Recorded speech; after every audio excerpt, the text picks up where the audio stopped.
The Secrets of Star Wars is brought to you by the Star Quest Production Network and is made possible by our many generous patrons. If you'd like to support the podcast, please visit sqpn.com/give. Hi, this is Ashley Eckstein, the voice of Ahsoka Tano from Star Wars, and you're listening to the Secrets of Star Wars podcast. May the Force be with you. You're listening to the Secrets of Star Wars, episode 161. Hello there. It's a power that Jedi have that lets them control people and make things float. Impressive. Every word in that sentence was wrong. Help me, Obi-Wan Kenobi. You're my only hope. This station is now the ultimate power in the universe. I find your lack of faith disturbing. It's against my programming to impersonate a deity. That's not how the Force works. Force is with me, and I am with the Force, and I fear nothing. Remember, the Force will be with you, always. Hi, everyone. I'm Angela Sealana, and you're listening to The Secrets of Star Wars, where we talk about everything connected to that galaxy far, far away, from movies to books to TV shows and more. We are looking at the deeper themes and meanings and hidden gems found in Star Wars, and we will have fun doing it. This week, we are diving into The Bad Batch Season 2, Episode 13, entitled Pabu. Joining us on this remote island getaway is the artist herself, Kathryn Laffrey. Hello, Kathryn. Aloha. Also joining us is Josh Beeghley, who shall henceforth be known as the Padawan. Hello there, Josh. Hello, hello. Yes, so we are christening all of our panelists with their podcast names, and Josh was like, how about the Padawan? Very good choice. So this episode of The Bad Batch is summed up on StarWars.com as the team takes refuge and finds new allies. As previously mentioned, for everyone watching The Bad Batch alongside the podcast, we appreciate you, and we have decided to refrain from spoiler talk because, of course, the season in real time has already finished. But I'm still curious, Kathryn and Josh, have you finished watching season 2? Are you still following along with the podcast as we're recording? What's your status? I've already finished it. Probably a third time. Yeah.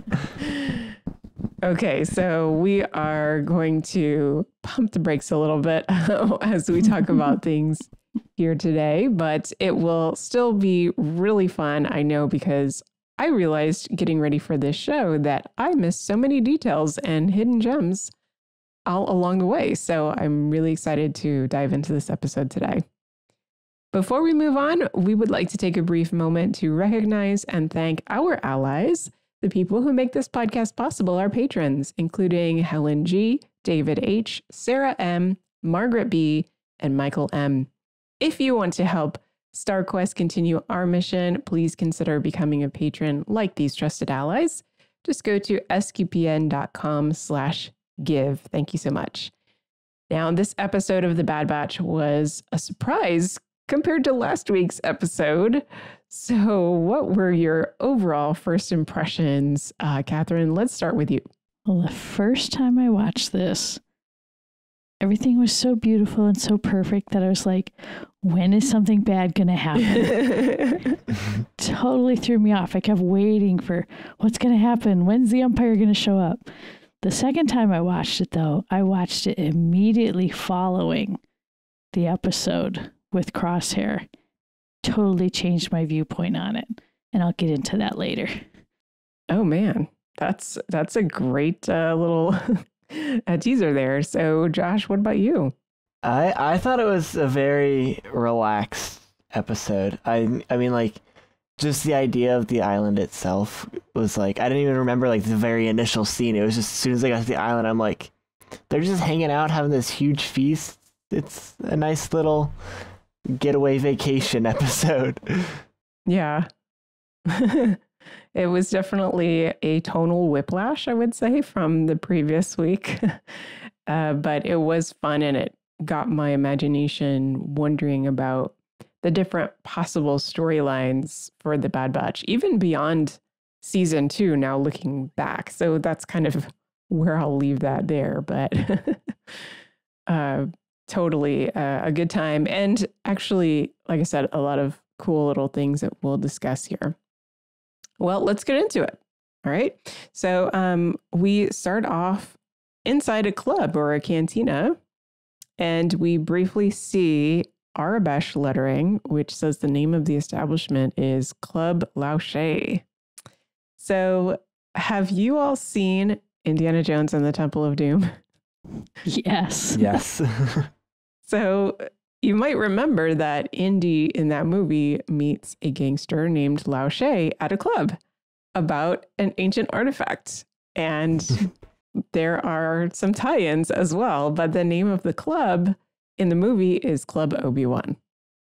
That's awesome. So this is like a cool Star Wars reciprocal, gesture in honor of that movie.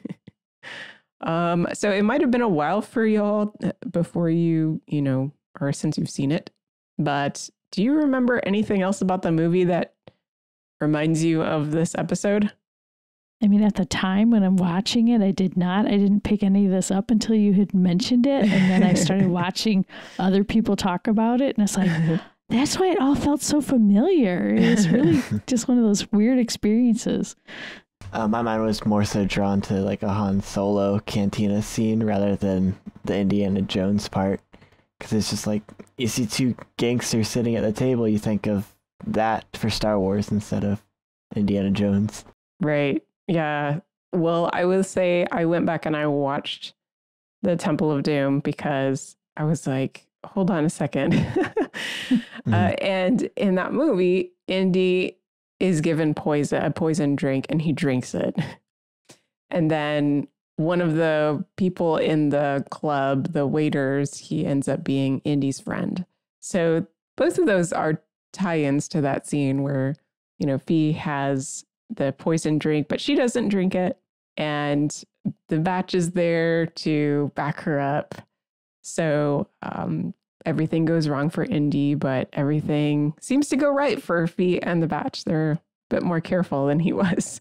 So we also see in this scene that Fee and Omega are working together.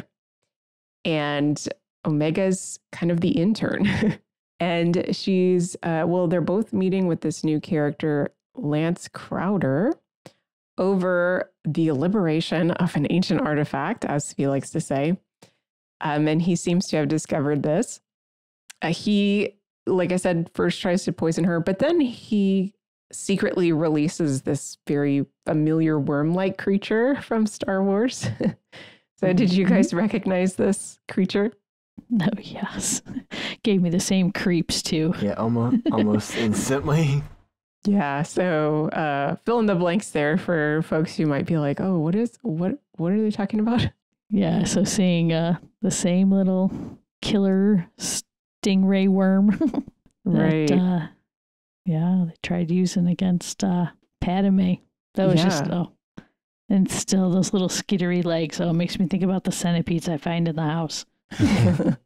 Yeah, you definitely don't want one of these around. So Hunter is close by and he has his heightened senses to save Fee, and she's not even fazed by it. So good for her. She is experienced in all of this. And the aftermath, the chaos in the club is really fun to see. Did you guys notice anything else or any other insights you gained from seeing all of this take place in this club here? Omega's a much better shot now. I mean, the way she goes over the table, takes her shot, it was just like no hesitation. You definitely see a lot of that. I guess I'd say like a physical growth for her of being able to like hold her bow and be able to charge it up, and her combat skills have improved a lot. And like you start to see this development of each character more, I think, throughout this episode. This is her time to shine. Yeah. I loved seeing Wrecker stand up. Just that classic, like gets taller and taller and taller. And then he cracks his neck. Oh, yeah. So that was fun. And meanwhile, in the getaway van or the getaway ship, we have Gonki making fun of Tech for playing a game against himself. because apparently that's the only way that Tech can feel challenged. And so it was a really fun mission. And as we ride out into hyperspace, Fee remarks that, well, Omega spends all her time with soldiers and she needs friends her age, doesn't she? And the Batch is sort of like, what are you talking about? We've never thought of that before. So we happen to be recording this podcast on Mother's Day, and I'm wondering, what are y'all's thoughts about Fee overall as sort of the mother figure, as we've discussed in previous episodes? And do you think that having Fee around will make Omega different from other clones? Obviously, she's different already, but I guess in her upbringing, her mannerisms, her attitudes, what do you think? Yeah, Fee definitely brings out Omega's curiosity and adventure in a better way than Omega's used it in the past, where she always seems to get in trouble. With Fee around, she gets a little guidance to that adventure. So it's kind of fun to see that, I'd say almost more big sister role than mother, but at the same time, definitely a teacher. I suppose this is Omega's Padawan moment.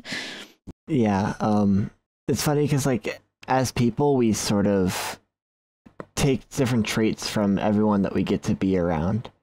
You know, like, you have one friend who likes something, so then you start following that, or things like that. And, you know, seeing Omega then only around clone troopers, and specifically her group, she would only ever get that experience, and then her needing to branch out with people like her would be better for her, because then she gets those more experiences and can become her own person instead of just sort of becoming that soldier that's just kind of what she's always known. And so, like, we'll probably see then her go out, explore, and see her develop into what she wants to be. Yeah, and now right after this happens, which is, I think, very interesting, we have sort of a foil character to Fee. We have Sid. The Batch receives a transmitted message from Sid. And in this message, her voice eerily becomes distorted in certain places as she is threatening them to come back to work for her. And it's interesting that, you know, in the beginning, we may have perceived Sid as a bit of a mother character, or sort of the big sister, as you were saying, Kathryn, in a different way, in maybe more of a, I don't know, a cranky old way. aunt. Yeah, maybe that aunt figure. But now we're seeing her true colors, right? And it reminds me of a video that I saw online this week where someone was asking the question, who are you when things go south? Not when you get what you want, but when you don't get what you want, who are you? And I think we're seeing that with Sid, that she's finally not getting what she wants. And as Fee will say later, she is a good ally, but she's not someone you want to cross. So what do you all think about this? I mean, are you sad to see Sid become a villain? Did you see this coming? I mean, you kind of have to see it coming with it being the black market mercenary group. You know, it's almost like your boss will always do whatever they want for money, and as soon as something better kind of comes, they're going to turn on it. It's just kind of a matter of when, because it was like, it's kind of been hinted at throughout, you know, like the pod race episode that happened, and a couple before that, like, she'll cross you, watch out. And it's just kind of like, when's it going to happen? Yeah, I was disappointed it happened. If you listen to what I said earlier on, I had high hopes for Sid and the Bad Batch, or at least Omega, fixing her issues. But I guess once a Trandoshan, always a Trandoshan. She wants her money, so I don't think she had her big payout that she wanted out of the Batch. Isn't it sad? Yeah, but it's the reality. So Fee offers the crew a place of refuge, and we come to Pabu. a remote island city on a water planet where apparently refugees have created this idyllic society. And I have to ask, did any of you recognize the name Pabu? I did not. I did not. So, as other fans of animation might know, there is a series called Avatar Legend of Korra, which is a spin-off of the original series, Avatar The Last Airbender. You've probably heard of that before. Well, in Legend of Korra, there is a character named Pabu, who is the last avatar to exist. And he's this little firefox animal creature. And he's actually voiced by D. Bradley Baker, who is the voice of the clones. So that's a little tie in there. And of course, for the Airbender, the Last Airbender series, that was actually the show that George Lucas watched, and he recognized Dave Filoni's talents and wanted Dave Filoni to come work for him. So there's kind of another tie in there with the Avatar series overall. So by the way, we are recording this on George Lucas's birthday. So happy birthday to happy birthday, George Lucas himself, the maker. To the maker. Yes. Thank the maker. Very good, Josh. Well, so here we are with Pabu. That's the tie-in there. Really cool. And I have heard, or I understand, that Pabu himself is a hungry, independent little creature who has also survived a brush with death. So has something in common with some of the Bad Batch characters there. So as we step out of the ship onto Pabu, Fi shows the Bad Batch a large structure called the Archeum, where she brings all the cultural artifacts that she has liberated. And as we come to see, Pabu is a place where refugees from many endangered societies or perhaps extinct societies have found sanctuary. So Fi was actually telling the truth about being a liberator of ancient wonders. So were you sort of surprised to discover this? Because I was slightly surprised that Fi was telling the truth the whole entire time. Yeah, you almost expected her to be more of a pirate, but the way she kept saying her, her catch line, being a liberator of these ancient wonders and stuff, it was just like, she believes her own lie? I don't know. It's just kind of how it sounded to me. But just seeing the place, and then the fact that the artifact that they had just rescued looked like the tree in the courtyard, like some little kid had made it. And I was like, did she just rescue someone's school project? I don't know. But it was very cute. I think I was more so surprised as to how well off the island looked. It's like whenever you think of like a refugee place, you don't always think of it as being the best. And then here they are, like looking like they're thriving on the island, which was like, oh, I didn't really see that one coming.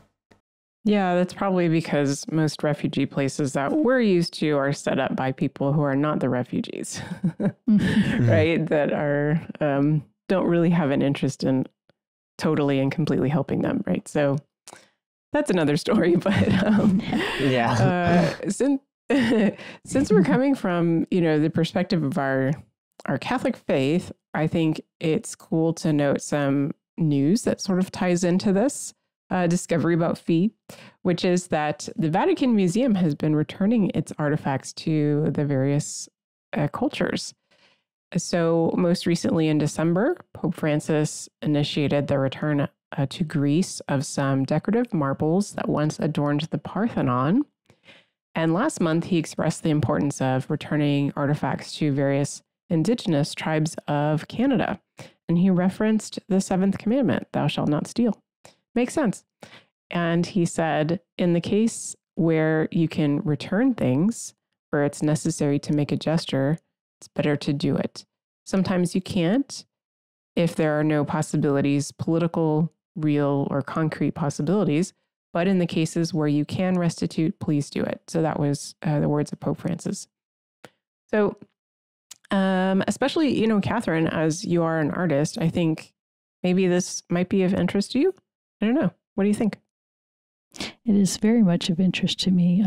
There's a lot of times throughout human history where, unfortunately, it seems like a lot of wars devastate the architecture, art, and designs and cultures that they come in contact with. And, especially it still happens today where you'll hear of, especially sadly in some areas in the Middle East, where they'll come in and destroy ancient buildings to try to eliminate the images that are there, because those images are significant. I'm always happy when I hear of, the incredible images that do survive some of these bombings and things, or statues of Mary will survive intact, or tabernacles survive intact, just to show the power of that beauty that cannot be broken. I guess one thing for me that's important to think about then is you wonder if other museums around the world would be willing to give back the Catholic artifacts that have been taken out of churches. I would love to see the Ghent altarpiece back as an altarpiece. It's just things like that you just kind of stop and think about, and they're best used what they were designed for. Yeah, very true. So we have a real world tie-in, and especially because Tech shares this analysis that, well, most of Fee's discoveries have little to no monetary value. But Fee takes an opportunity to talk about how important it is to preserve the cultural heritages of the people. So I think that's really neat that we sort of had that moment to recognize the importance of art and the cultural differences and the beauty that all of the different cultures bring. So Fee says that they are refugees, and so now we have to realize that the Bad Batch are refugees. And I was wondering if you all had a perspective on this. Had you thought about that before? Does that change your perspective about the Bad Batch, seeing them as refugees? Or do you think that they're perhaps in a different category? What do you think, Josh? I don't know. I still see them as the mercenaries. Like, even whenever they went to the island, my first impression was like, all right, they're visiting. They still don't fully know their place in the world. And, they're just sort of here temporarily. I didn't see this as a long-term thing yet. And, that sort of became a dilemma throughout the episode of, is this really what's best for us and for the group? And, it's more so, I don't see them as refugees, more so as them trying to find their place in the world and doing whatever they can to sort of find that. It takes time to figure out what you want. Kathryn, what about you? Yeah, they do seem to be almost walking a middle line there. They're refugees, and at the same time, like Josh said, they're trying to find who they really are now. Their purposes that they were created for is gone. But now they're trying to figure out how do we survive in this situation, and you always get the classic, lone gunman story of they never can settle down. And you feel that throughout this, where it's like, they want to, but can they? And it's like, it kind of comes rumbling up in this episode of, can they ever settle down? Yeah, I think they have never seen themselves as refugees. Well, perhaps they had a moment or two earlier in the season, but I do think that this situation of being amongst other refugees gives them pause to consider where their life is right now and what the direction of their life is, and realizing that they are sort of at a dead end in a way, that they've hit a wall and that they need that fresh slate that is offered to them on Pabu. And that fresh slate is offered by the mayor of Pabu. So we meet him, Chef Hazard is his name. and he greets Fee with a hug, and Wrecker elbows Tech, telling him that it looks like he's got some competition over Fee. So obviously we have been seeing some flirting, I would say, between Tech and Fee. So those of you who might be new to the podcast may not know this, but Kathryn has before pitched a Hallmark movie. so I would like to know if you could make a Hallmark movie featuring Tech and Fee, what would your pitch be? Oh my goodness. Yeah, this is a fun one for me. My husband is a tech in a sense. So yes, there's always the challenge of how to attract the man who's caught in his techie world. So yes, I had to laugh throughout all of this, watching all of Fee's attempts to get Tech to look away from the screen, and it was so satisfying for me to actually see Tech have a real smile and a look, and it's like, oh, she broke the ice. So yes, very cute. It's nice they met on Fantasy Island, I guess. Yeah. I mean, Josh, we're not just seeing things, right? Like, you picked up on that too, right? You could definitely see, like her trying to make moves with him, but he's just too dumb to realize it. And, sometimes I'm even called out for that one, for being too dumb like that, because I'm very much a smart person, and my girlfriend would be like, you don't really pick up on things. So I can relate to Tech in that sense. I'm focused on, a task, and they just go over my head. Yeah. Well, I think you could make a case that Tech indeed was aware of what was going on, or at least he came to a certain type of awareness, perhaps. Although he may not have understood completely. Yeah. So, but I think, so I don't want to miss this cool little point here. The mayor's name, Shep Hazard, it reminds me of like a shepherd in times of danger, right? So I thought that was kind of neat for an island of people who were seeking refuge from danger. Pretty cool. Mm-hmm.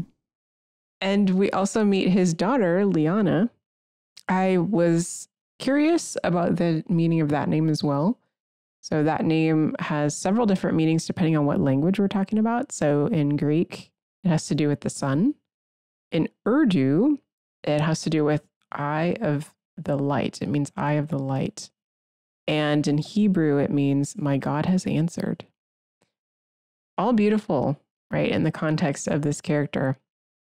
And I think she sort of represents the opportunities that are available to the Batch, sort of a light in the difficulties that they've been facing, especially Omega. She really seems to start to understand many things in this episode. And we spent some time noticing the beauty and the safety of Pabu. There is that wonderful feast that you mentioned, Josh. And there's a lot to talk about in just the time that was taken to establish the beauty, the tranquility, the sanctuary that is Pabu. So I'd love to hear about things that you noticed, things that you appreciated, things you were thinking about as we experience this time of peace and contentment for the Bad Batch. So Josh, we'll start with you. What were some things that sort of, you enjoyed, or I don't know if that feast was part of the things that you really kind of took away from this time?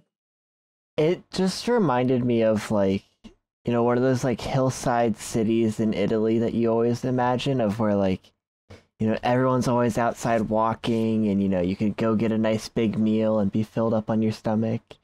And just this idea where you don't really need to worry about things, and you can just go out and enjoy a nice view of the water kind of thing. And it's sort of meant to be a that's just kind of what reminded me of this like ideal vacation place. Because, you know, like I'd love to go to Italy and see that, but I can't. So it was kind of like, it just brought the idea of like an ideal vacation kind of thing. Kathryn? Oh, just get me near water. This is fitting for me because this is when we're getting our boat ready for the season. And ever since I was young, I have just been in love with the water. Living in Michigan, you're never more than 2 miles away from some body of water, whether it's a river or a lake or the big lakes. And so for me, I mean, the scene of Omega sitting on the boat and just inhaling, eyes closed, deep breath, that has been me all my life. As soon as I get on a boat, it's the first thing I do. My husband actually started laughing when we were watching because he's like, "That's so you." I'm like, "Yes, it is." So I was Omega's age, like 13-ish, when I would always go over to a friend's house. She lived on a lake across the street from me, and we would take out the sailboat and that's what we did all summer long on the water. So this was like great memories of, yeah, that's where a 13-year-old girl should just be a kid and experience life. And that's a really neat thing too, is where water and land meet is where you have life. And I loved that about this whole island. It was alive. It had the crazy little green monkeys. What were those called? Moon something? Munoz. Yes, they were absolutely adorable all over the place. Another Indiana Jones call out there. Thankfully, there were no poison dates. Yeah. They ate monkey brains in that movie. Oh, yeah. Yeah. I meant the other monkey, not the dead monkeys. The live one. But yeah, just that whole feeling of life, especially after what we just went through with Crosshair in the show before. So it felt like we went from frozen hell to garden paradise. And so you really it made me feel more for what Crosshair just went through after seeing that. If he would have been with his family, life could have been so different. So true. By the way, those monkey creatures, the Munoz, they're actually named after a writer at Lucasfilm. Her name is Amanda Rose Munoz. So they just took her last name and made it into Munoz. By the way, yeah, she's worked on, I just looked this up, Clone Wars, Rebels, Tales of the Jedi, Star Wars Resistance, as well as The Bad Batch. So shout out to you, Amanda Rose Munoz. Great job. I wonder if she's just as hyper and active as the monkeys. Maybe so. Probably. So I agree with your assessment about where land and water meet. I thought it was, just one of the things that I think was very intentional for us to take away was the neighborly and familial vibe to make us feel really safe there. They had this character, Mr. Inta, who was this elderly man, really sweet elderly man, that was walking around and greeted the mayor and sort of gave us this vibe of, oh, this is a really nice, safe place to live. And I happened to see on Star Wars Databank that Mr. Inta, as well as the gangster from the opening scene, were both voiced by Steve Bloom, who voices Zeb in Star Wars Rebels. So nice. Pretty cool. Great voice actors in all of Star Wars. Oh my gosh, totally. And another thing that I happened to learn was that if you go back and you look at the clothing of the citizens on Pabu, the artists on the show decided to add wave shapes and symbols on their clothing to make that visual connection with the ocean. So a reason to go back and watch and scroll through there. I even felt like the clothing on the guys looked softer. For some reason, just everything about them just looked softer. It was really nice. That may be. Yeah. And of course, we have that feast where we have a momentous occasion, apparently. Wrecker is full. He's never full. So I think Tech has one of the best one-liners for this part of the season, at least at that moment where Wrecker declares that he's full and Tech pulls out his data pad and says, "I will note the date and time to commemorate such a momentous occasion." That was great. His first real joke. So Shep takes this opportunity to tell Hunter that this would be a really good place to raise a child. So he's recognizing Hunter's role as a father, I think. There is a opportunity that we have here now to sort of stop and appreciate how we've seen Hunter's role as a father evolve over the last 2 seasons. So Kathryn, as a mother, I think you could probably, pitch in a couple of words or two about how good of a father Hunter has or has not become. I do like that he's always thinking, he's trying to do the right thing, not just for Omega, but for his whole team, because he knows that it's not just Omega he has to look out for. I like that he recognized even early on in this episode how, yes, her skills have advanced.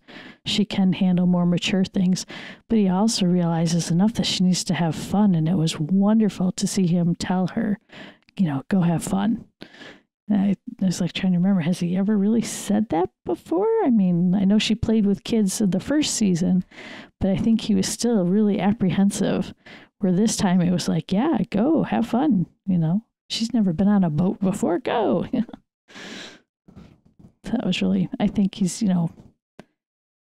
yeah, he can get the Father of the Year award there. Josh, what do you think? Do you think Hunter has grown in his role as a father? Partially, yes. I mean, I see it in the sense sort of like how Kathryn said, where he's become more aware of, like, she needs to do those kid things and letting her go out with, just another kid at this safe island, versus where, like, in season 1, where he was very unsure of letting her do anything and sort of scared to let her be a kid, because that's when you're, like, most vulnerable of letting your guard down. And yeah, I think that's actually really interesting, because it's like, kids are people who always have their guards down, and Hunter's been a soldier and you can't do that there at all, and so it's kind of him also having to learn to relax and have this vacation island time and let his own sort of senses drop for a little bit.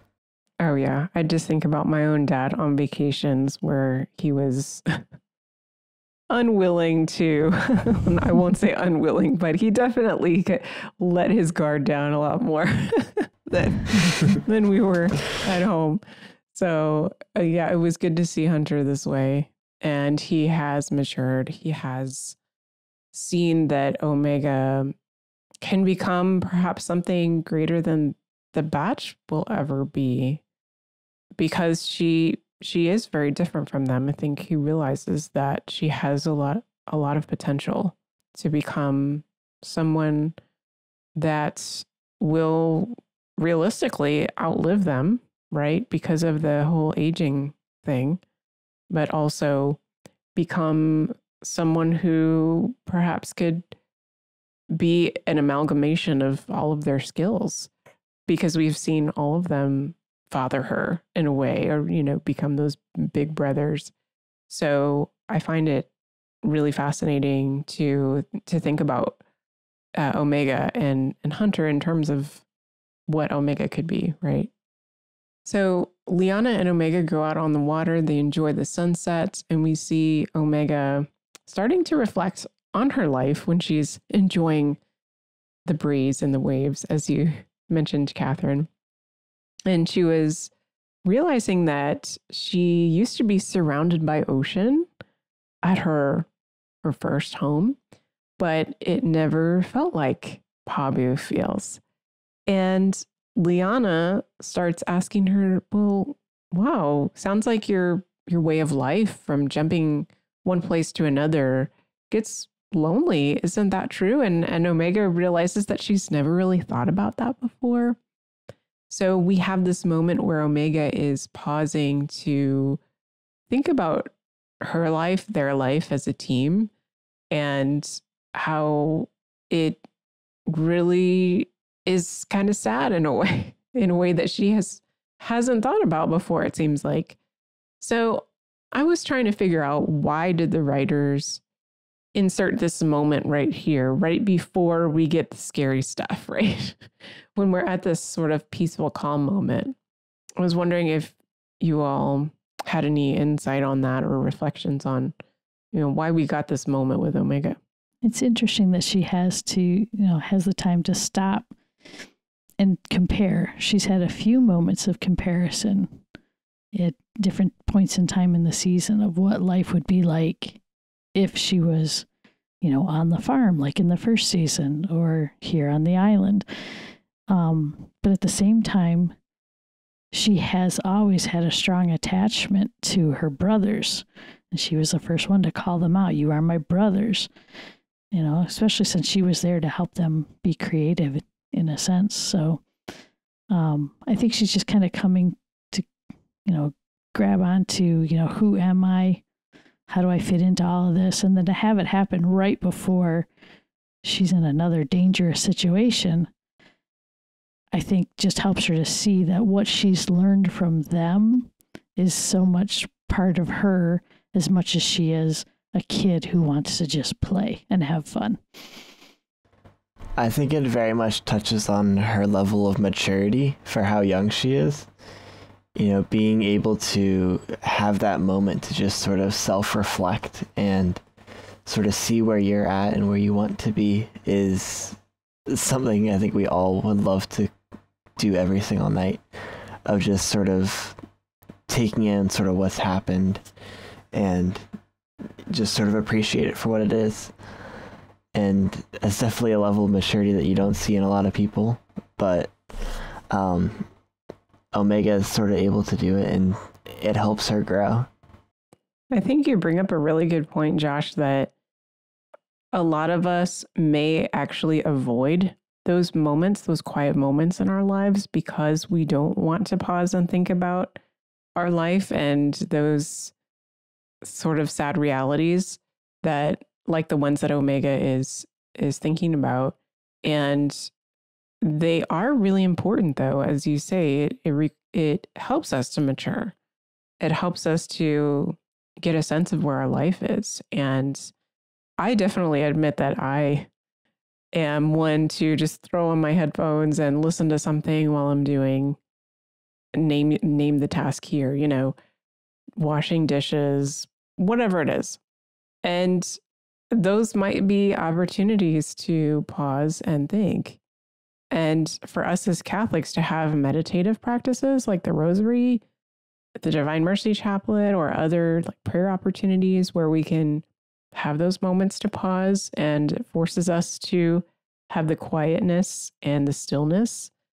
That is so important for us to mature and grow and develop and see ourselves and understand things about life that require that time.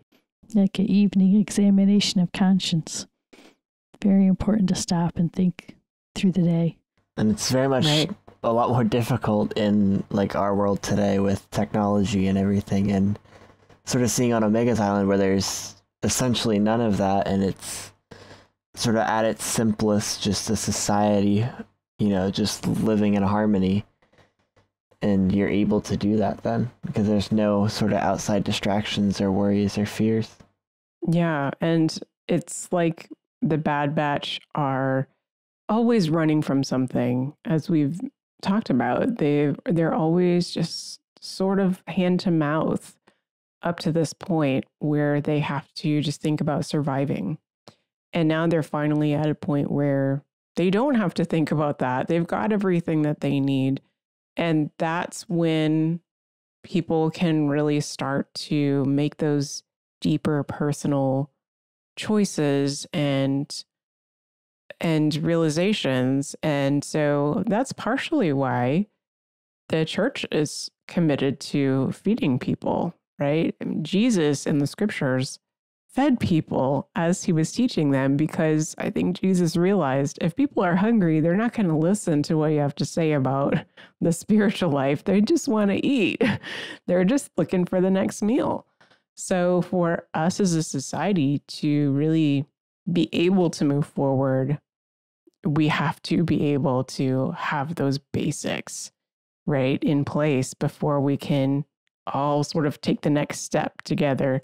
So that's one of the, I guess, missing pieces that some people may not realize, the connection between the spiritual life and maybe social justice issues is that's why, we have to, they're two sides of the same coin, right? Just taking care of all of our human needs. So we have Fee and Tech here also. I just want to say, having a moment at sunset.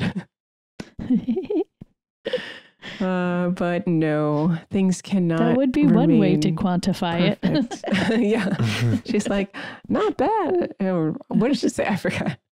She's pretty fantastic or something like that. So unfortunately, we can't stay in that moment. We have to, of course, have the bad things happening. Hunter gets up because he feels something. His spidey senses are tingling, and the Munoz starts scurrying away, and we see a tremor signal that there is something coming, a sea surge, and it gets worse. So, Josh, you mentioned before we started recording that you saw this sea surge on Pabu as sort of an indication of the Bad Batch's reality, that things cannot just stay perfect and tranquil. So I don't know if you could expand on that for us, what your thoughts are on the meaning of this sea surge. Yeah, so I don't know, in an ideal world, you can never have everything stay perfect. There's always going to be something that comes in and messes things up. That's just life. We all know it. It's not the most fun thing, but we have to accept it. And the sea surge sort of shows that you can't always just sort of sit and rest and just live your life as a day-to-day, just sort of, maybe I'll do this, maybe I'll do that. As nice as I'd like to be, that's just not the reality for the majority of people. And it sort of is a wake-up call, sort of like getting water splashed in your face, literally, of just sort of needing to get up and do something active again. Yeah, Kathryn, what connections did you make about maybe what the sea surge represents overall? Yeah, I mean, before I have to say, again, kudos to sound design in Star Wars. Because with the bass turned up at home, you could feel the tremor along with Hunter. It was awesome. So, but yeah, just the whole, you can't stay on the mountaintop forever. You got to come down from the mountaintop experience, and then there's going to be life. And that's what happened there. Just the whole feeling of the girls out on the water receding, all that, energy there. And then you get the panicked parent in Hunter going, "Are you okay? Okay, keep going. We're going to get you."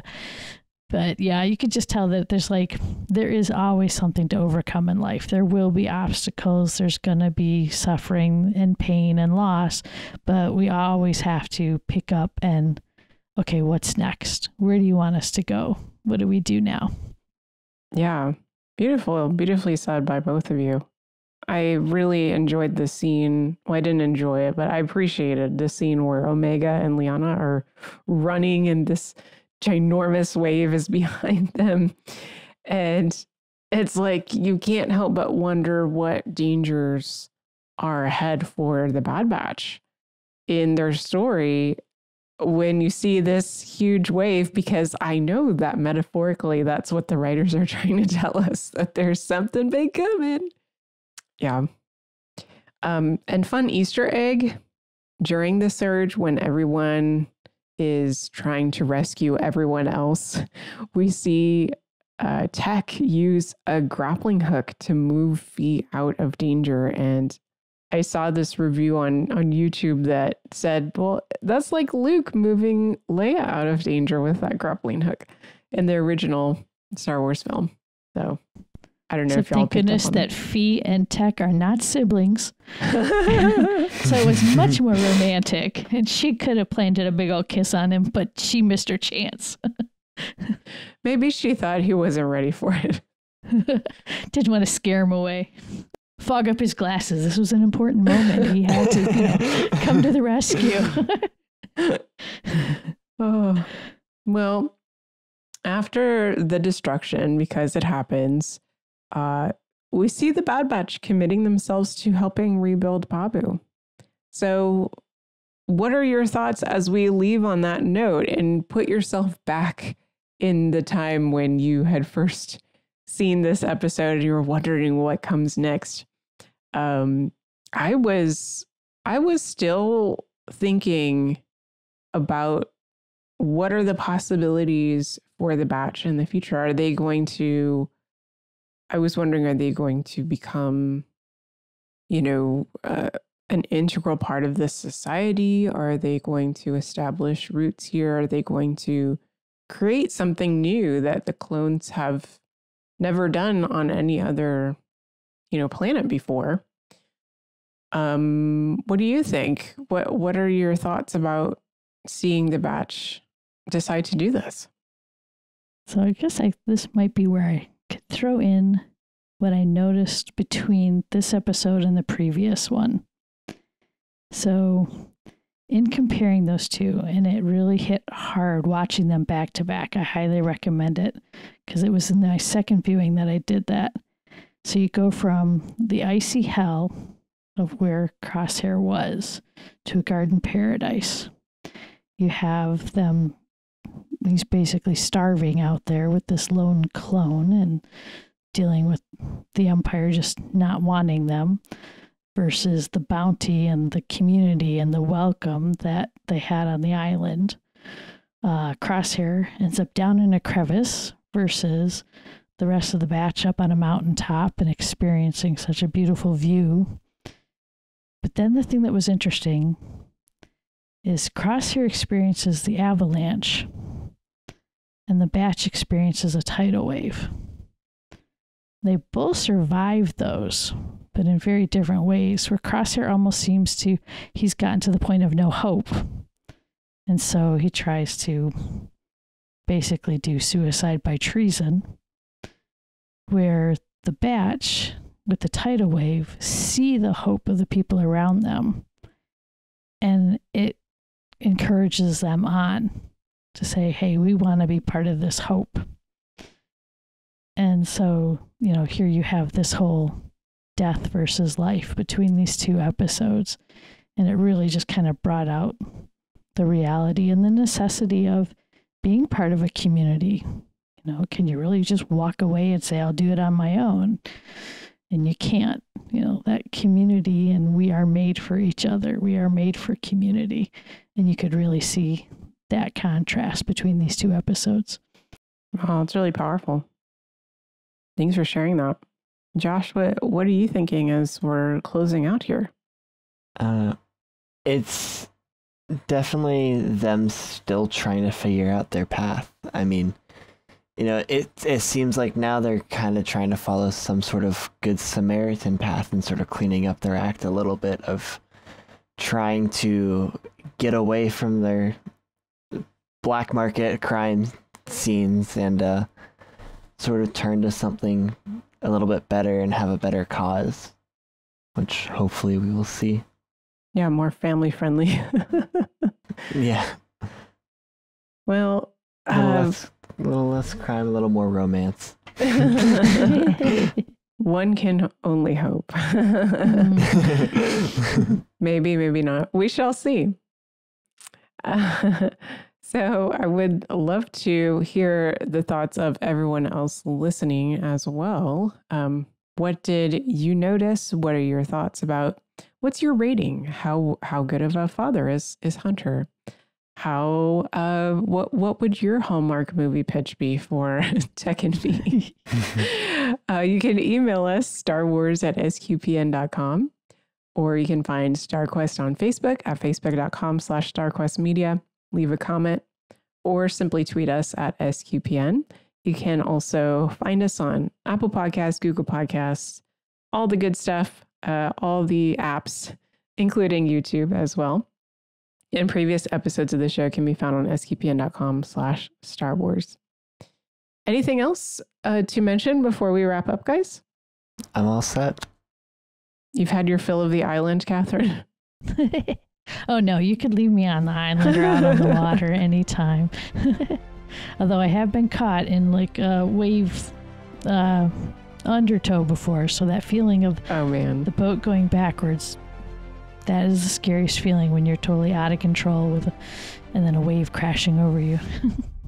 Well, there you go. So we are coming back next week. We will be discussing season 2, episode 14 of The Bad Batch, entitled Tipping Point, speaking of boats. So I know that'll be thrilling. Until next time, Kathryn Laffrey, thank you for joining the fun. Thank you. This was fun. And thanks to you, our perceptive Padawan, Josh Beeghley. Always happy to join. And once again, I am the one in the middle, the Bendu, Angela Sealana. Thank you for listening to The Secrets of Star Wars on StarQuest. Here's another show on the StarQuest Network you're sure to enjoy, Raising the Bets. Find it wherever fine podcasts are found or at sqpn.com/bets. That's BETTS, bets.